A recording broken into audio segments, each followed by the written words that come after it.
Welcome to dragon business. मैं हूं आपके साथ मोहिनी त्यागी और आप देख रहे हैं दिवाली स्पेशल। और आज हमारे साथ हैं Sonam Srivastava, smallcase manager and founder of Wright research.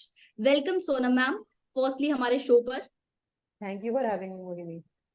Ji ma'am, it's our pleasure. Secondly हमारे साथ हैं Divam Sharma, smallcase manager and co founder Green Portfolio. Sir आपका भी स्वागत है। Thank you Mohini ji. और एक और हमारे साथ खास मेहमान हैं जिनका नाम है doctor Vikas Gupta, smallcase manager and CEO, chief investment strategist, Omniscience Capital. Sir स्वागत है आपका भी दिवाली स्पेशल में। Thank you, pleasure being here. Sir it's our pleasure.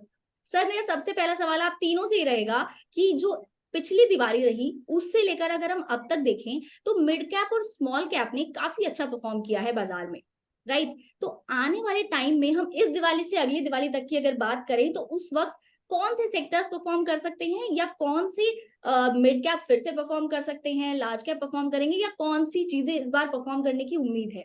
बिल्कुल बिल्कुल मोहिनी, तो मुझे लगता है कि मिड और लार्ज कैप में बहुत अच्छी रैली हमने देखी है और ये रैली आगे कंटिन्यू रहेगी, क्योंकि मार्केट में जो अभी हम जिस तरह से मार्केट को बढ़ता देख रहे हैं, काफी अच्छी रैली आगे जाके आ सकती है जब यूएस में इंटरेस्ट रेट कम होंगे और इंडिया की ग्रोथ पहले से ही स्ट्रांग है।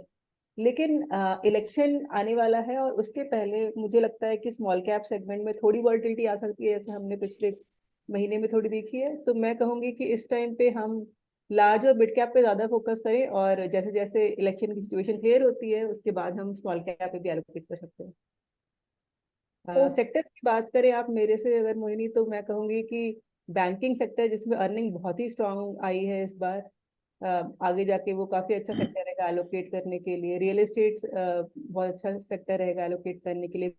एनर्जी, इस तरह के सेक्टर्स भी काफी अट्रैक्टिव लग रहे हैं। तो बहुत सारी अपॉर्चुनिटी है अगले संवत में हमारे पास इन्वेस्ट करने के लिए।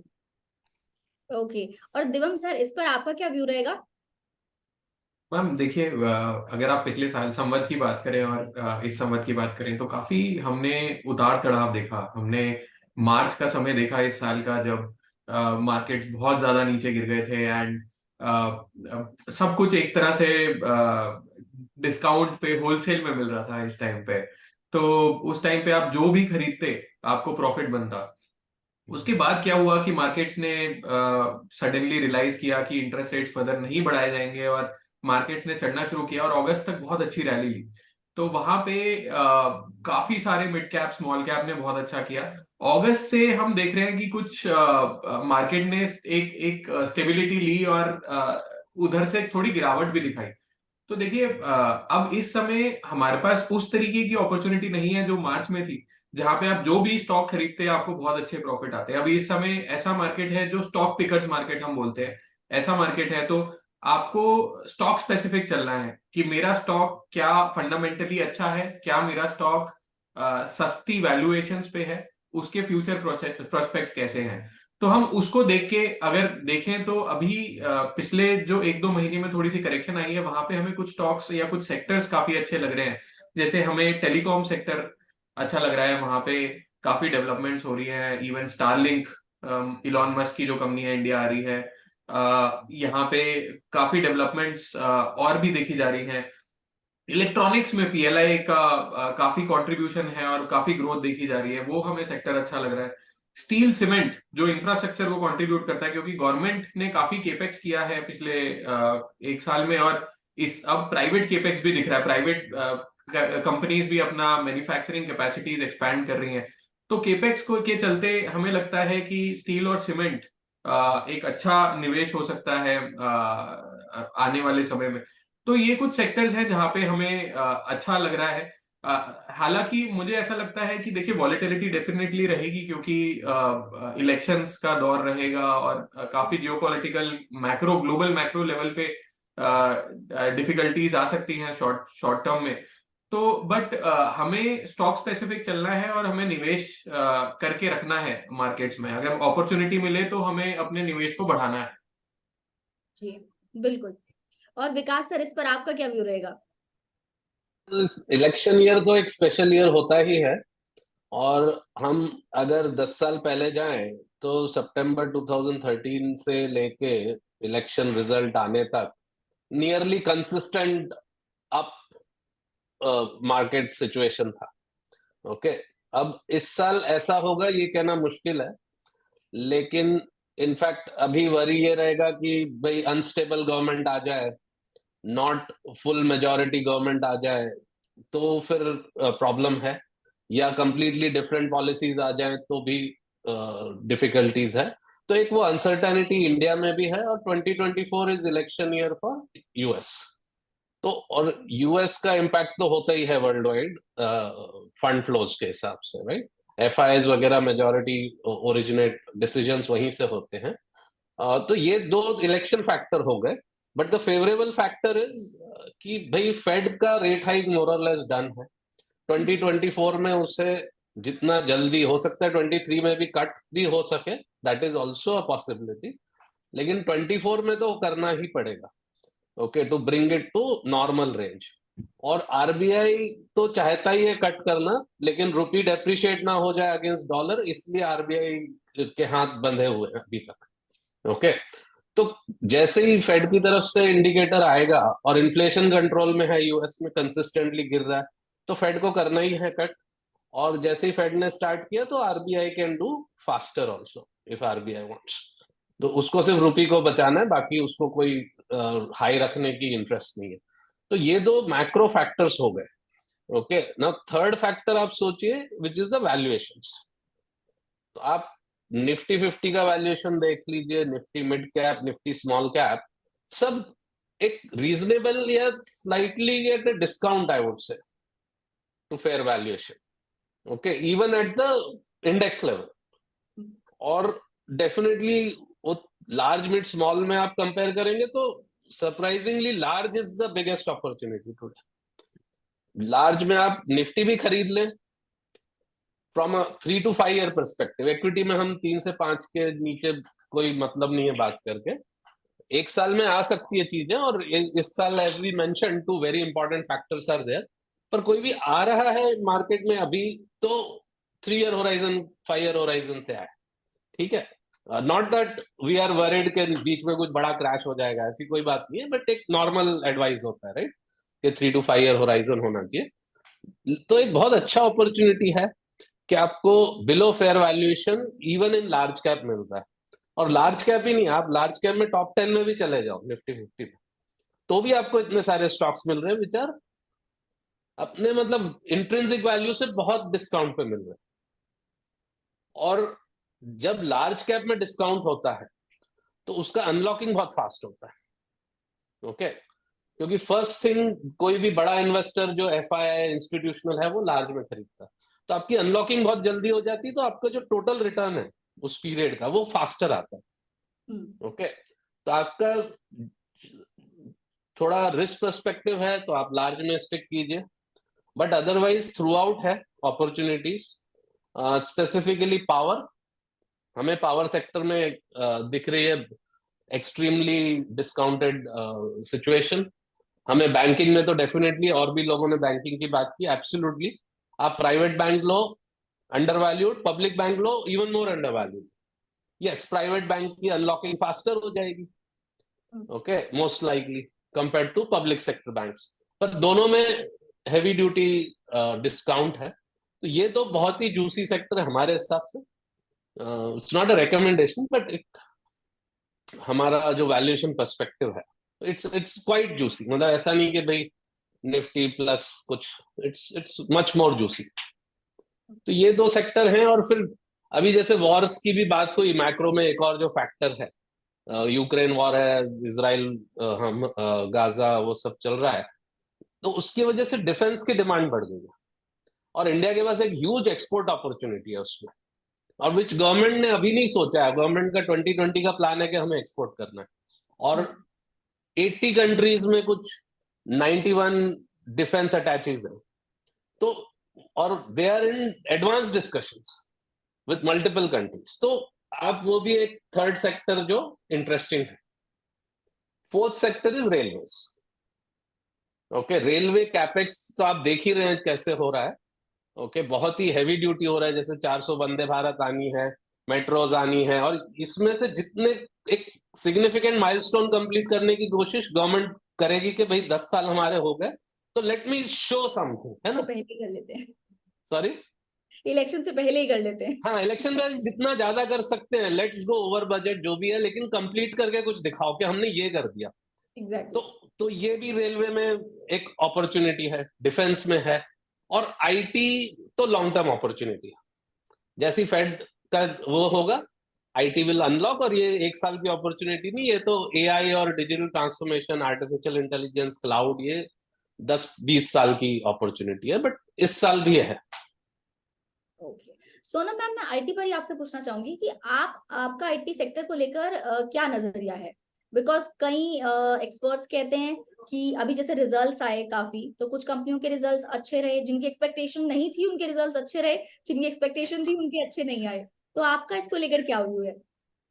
बिल्कुल, तो जैसे अभी विकास ने बोला, आईटी सेक्टर में एक बहुत ही मल्टी डेकेड अपॉर्चुनिटी है ना।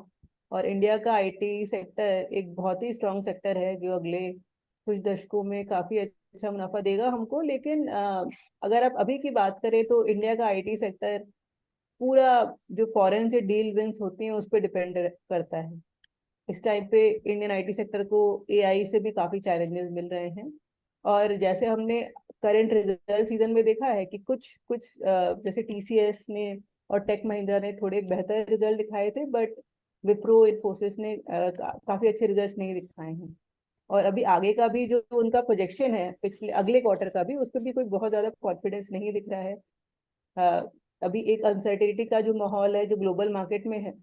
हमने देखा कि कनाडा में रिसेशन चालू हो चुका है और यूएस में भी एक फियर लगा ही हुआ है। तो उनका अभी आउटलुक इतना बड़ा नहीं है। बट अगर आप दूसरी तरफ से देखें तो इंडिया का आईटी सेक्टर एकदम अंडर वैल्यूड जोन में है, और लोगों को लगता है कि इसके आगे अब वो सिर्फ ऊपर ही जा पाएगा। काफी नीचे जा चुका है और अब आगे का रास्ता ऊपर ही है। बट जब तक वो जो उनकी बिजनेस सिचुएशन जो फॉरेन मार्केट से आ रही है वो क्लियर नहीं होती, तब तक आई डोंट थिंक कि कोई बहुत ही कॉन्फिडेंटली आईटी के अप मूव पे बेट कर पाएगा। Okay, okay. देवम सर, आपसे मैं पूछना चाहूंगी कि जो इंडिया की ग्रोथ स्टोरी है उसे लेकर काफी पॉजिटिविटी सुनने में आ रही है, एक्सपर्ट्स काफी ज्यादा पॉजिटिव हैं। आपका इसको लेकर क्या कहना है? क्योंकि काफी ज्यादा जियोपॉलिटिकल इश्यूज भी चल रहे हैं ऑलरेडी, टोटल 4 कंट्रीज वॉर में इंक्लूडेड हैं। एक तरफ अमेरिका है, एक तरफ चाइना है, इतनी सब चीजें चल रही हैं। ऐसे में इंडिया की ग्रोथ स्टोरी को लेकर आपका क्या कहना है? देखिए, जब अगर ग्लोबली अगर कोई इशू होता है तो डेफिनेटली उसका इम्पैक्ट इंडिया पे भी आता है। तो अगर ये कुछ चीजें जो चल रही हैं अगर वो एस्केलेट होती हैं तो उनका इम्पैक्ट इंडिया पे भी आएगा, क्योंकि इंडिया एक ग्लोबलाइज्ड वर्ल्ड है और इंडिया ग्लोब को एक्सपोर्ट करता है। हमारी मेजर अपॉर्चुनिटीज जो हम ड्राइव कर रहे हैं अपनी इकोनॉमी में, जो हम सोच रहे हैं कि कहाँ पे हमें ग्रोथ आएगी, तो एक तो ग्रोथ ये है कि हमारी डोमेस्टिक कंजम्पशन बड़ी सॉलिड है। तो मतलब आप देखेंगे तो हम एक एक कंजम्पशन ड्रिवन इकोनॉमी है जहां पे हमारी एवरेज एज 29 साल है, सब मिडिल क्लास की पॉपुलेशन बहुत ज्यादा है, लोगों की कंजम्पशन की रिक्वायरमेंट बहुत ज्यादा है। तो उसकी जो ग्रोथ है वो तो हम डेफिनेटली लेने वाले हैं, और वो दिख भी रहा है। अगर आप देखेंगे कि हम जिस तरीके के ऑटो नंबर्स आ रहे हैं, ऑटो की कंजम्पशन जैसे ग्रोथ हो रही है, जैसे रियल एस्टेट की ग्रोथ हो रही है, जैसे बेसिक नेसेसिटीज की ग्रोथ हो रही है, तो ओवरऑल वो ग्रोथ तो रहेगी। अगर हम उसके अलावा जो बात करें, जो हम आगे फ्यूचर ग्रोथ जो हम देख रहे हैं, वो ये है कि हम चाइना से बिजनेस लेके इंडिया आए। जो हम चाइना से इंपोर्ट करते थे या चाइना ग्लोब को एक्सपोर्ट करता था, आज की डेट में सिचुएशन ऐसी आ रही है कि लोग चाइना के का ऑल्टरनेटिव देख रहे हैं, और इंडिया एक बड़ा ऑल्टरनेटिव चाइना से निकल के आ रहा है। तो अगर हम उस ग्रोथ की बात करें जहां पे इंडिया वर्ल्ड को एक्सपोर्ट करेगा, वहां पे हमें देखना पड़ेगा कि ग्लोब में जो मैक्रो इवेंट्स हैं वो कैसे इवॉल्व हो रहे हैं। अगर वहां पे अगर हम ये देखें कि अगर अगर अगले साल यूएस में से सपोज करिए रिसेशन आए, जिसके चांसेस बहुत कम है बट चांसेस हैं, या किसी और डेवलप्ड नेशन में अगर रिसेशन आए, तो इन दैट केस हमारी जो एक्सपोर्ट की ग्रोथ है वो उस मुकाबले कम रहेगी, जो हमारी एक्सपेक्टेड लाइंस है उसके मुकाबले। बट हैविंग सेड दैट, हमारी डोमेस्टिक ग्रोथ तो अब बहुत ही इस समय बहुत ही रोबस्ट है। हमारे जीडीपी का जो फोरकास्ट है वो अभी रिसेंटली बढ़ाया गया। आप सारे जो मैक्रो फैक्टर्स आ रहे हैं डोमेस्टिक, हमारा इलेक्ट्रिसिटी कंजम्पशन, हमारा जीएसटी कलेक्शन, हमारा पीएमआई का डेटा, सारा डेटा बड़ा पॉजिटिव आ रहा है। और अगर आप कंपनीज से भी बात करें तो कंपनीज इस समय केपेक्स के मोड में जा रही हैं, जो एक बहुत पॉजिटिव सिग्नल है। जब प्राइवेट केपेक्स आता है तो डेफिनेटली लॉन्ग टर्म एक ग्रोथ आती है इकोनॉमी में, और वो हमें दिख रहा है। और कुछ मैक्रो फैक्टर्स भी अभी काफी हमारे फेवर में आते जा रहे हैं, जैसे हमें बाहर से पैसा की जो हमारा जो इंडिया में इमर्जिंग मार्केट इंडेक्स है, उसमें इंडिया का जो शेयर है वो बढ़ता जा रहा है। तो मतलब ग्लोबल पैसा इंडिया में आ रहा है या आएगा या आने की तैयारी में है। अगर आप देखेंगे क्रूड $80 के नीचे आ गया है, जो हमें हमारी इकोनॉमी को बड़ा फेवर करता है। हमारी डोमेस्टिक कंजम्पशन बहुत अच्छी आ रही है। तो ओवरऑल सेंटिमेंट पॉजिटिव है। मतलब हमें कोई ऐसा वो स्ट्रेस नहीं दिख रहा या ऐसा कोई यूफोरिया नहीं दिख रहा। ओवरऑल बड़ा पॉजिटिव है। बट डेफिनेटली अगर कुछ टेंशनें बढ़ती हैं, अगर कुछ जियोपॉलिटिकल वॉर एस्केलेट होती है, या इंटरेस्ट रेट अगर अगले साल के सेकेंड हाफ तक नहीं काटे जाते, तो ऐसे अगर कुछ सिचुएशन आएगी तो डेफिनेटली हमारी इकोनॉमी पे इम्पैक्ट आएगा। जी सर। और विकास सर, मैं आपसे ये पूछना चाहूंगी कि आपने बहुत सारे सेक्टर्स के बारे में बताया। इनमें से पहला तो ये कि आपका फेवरेट सेक्टर कौन सा रहेगा अगली दिवाली तक के लिए, और दूसरा ये कि अगर जैसे उन्होंने कहा कि क्रूड भी एक हमारी इकोनॉमी के लिए कभी फ्लक्चुएट जब करता रहता है, तो बहुत सारे सेक्टर्स ऐसे हैं जिसपे वो इम्पैक्ट करता है। अभी हाल ही में फिर से उसके दाम बढ़ने लगे थे, तो फिर से ऐसा लगने लगा था कि कहीं फिर से वो उस पीक पे ना चला जाए जिस पर वो एक बार जा चुका है। तो वो जो डर है, उसके लिहाज से अगर हम देखें तो फिर उस हिसाब से आप कौन से सेक्टर्स को ऐसा देखेंगे कि वो परफॉर्म करेंगे? पहला तो भाई दिवाली है, तो पावर सेक्टर हमारा फेवरेट है। ओके, तो एकदम वेल प्राइस्ड और ह्यूज डिमांड कंपैरेटिवली, और खूब सारा कैपिटल वर्क इन प्रोग्रेस भी है। ठीक है, तो और severely undervalued as our opinion, है ना। तो ये एक सबसे नंबर 1 हो गया। सेकंड, फिर से दिवाली है, तो वेल्थ की बात है, कैपिटल की बात है, तो हम समथिंग उसको एक स्मॉल केस है हमारा ओमनी कैपिटल एनेबलर्स, और एक और स्मॉल केस है ओमनी बैंक ऑन भारत। तो भाई दिवाली है, आप पावर और पैसे पे लगाइए, ठीक है। वो एक चीज हो गई। और ऑफ कोर्स थर्ड जो मैं बार बार वो रिपीट करूंगा ही, विच इज आईटी। ओके, तो आईटी में भी हर बार चांस नहीं मिलेगा। रिसेशन की बातें 2021 से हो रही हैं, वो बेचारा आज तक आया नहीं। ओके, तो इसको बोलते हैं most hated growth period of US.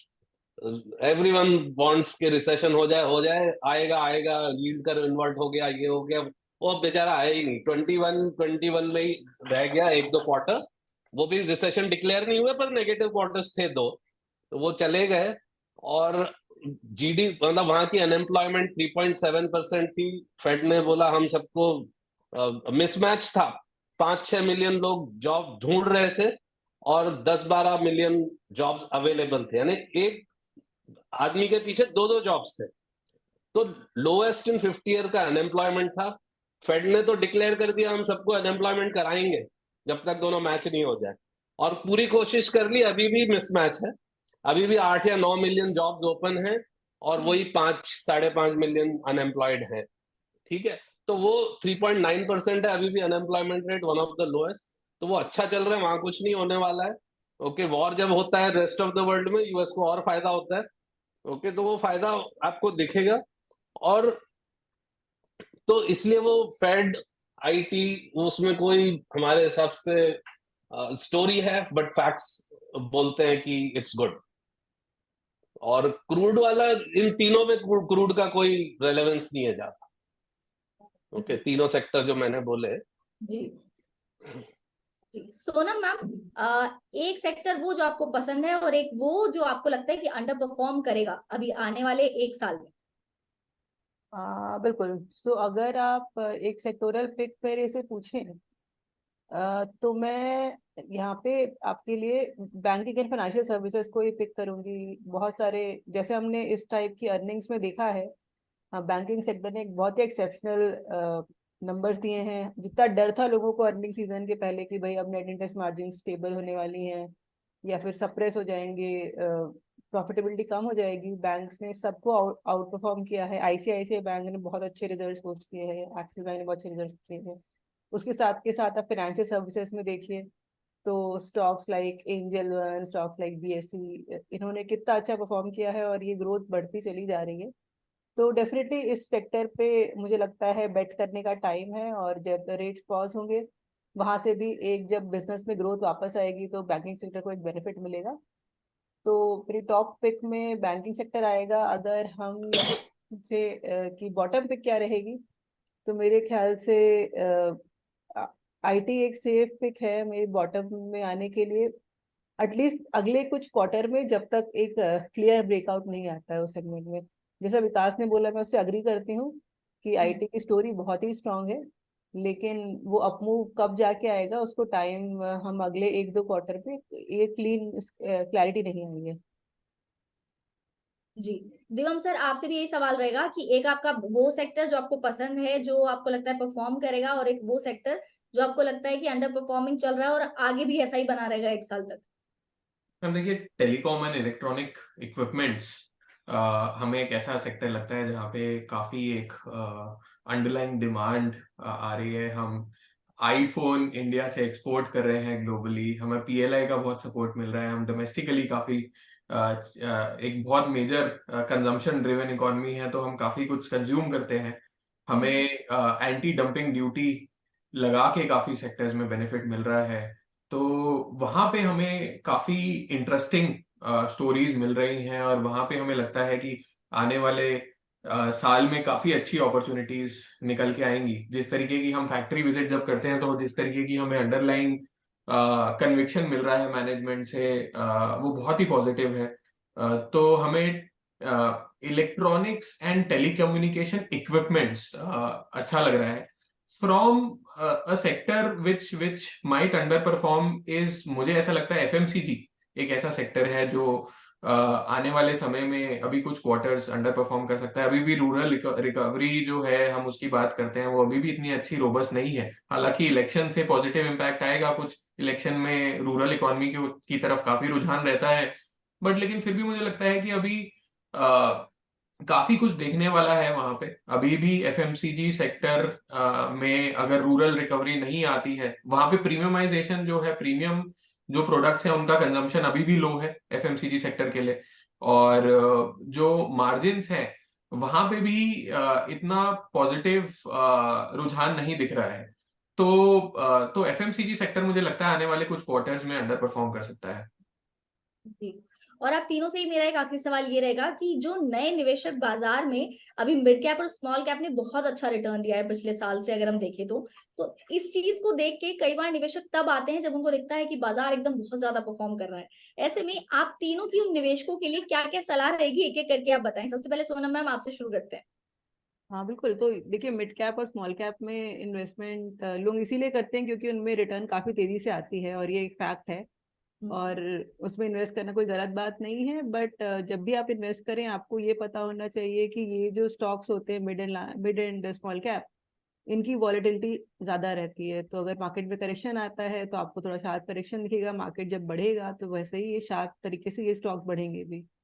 तो अगर आप इसमें इन्वेस्ट कर रहे हैं तो हमेशा एक लंबे समय का यहाँ पे आप अपना होराइजन रखिए। हमेशा सोचिए कि मैं अगले 3 से 5 साल के लिए इन्वेस्ट कर रहा हूँ। एक महीने में रिटर्न कोई प्रिडिक्ट नहीं कर सकता, कब कोई जो पोलिटिकल क्राइसिस फ्लेयर अप हो जाए, कब क्या हो जाए। आप छोटे समय के लिए ना इन्वेस्ट करें, आप लंबे समय के लिए इन्वेस्ट करें, एक टारगेट प्राइस लेके चलें, और उसी तरह से आप उसमें से असली मुनाफा बना पाएंगे।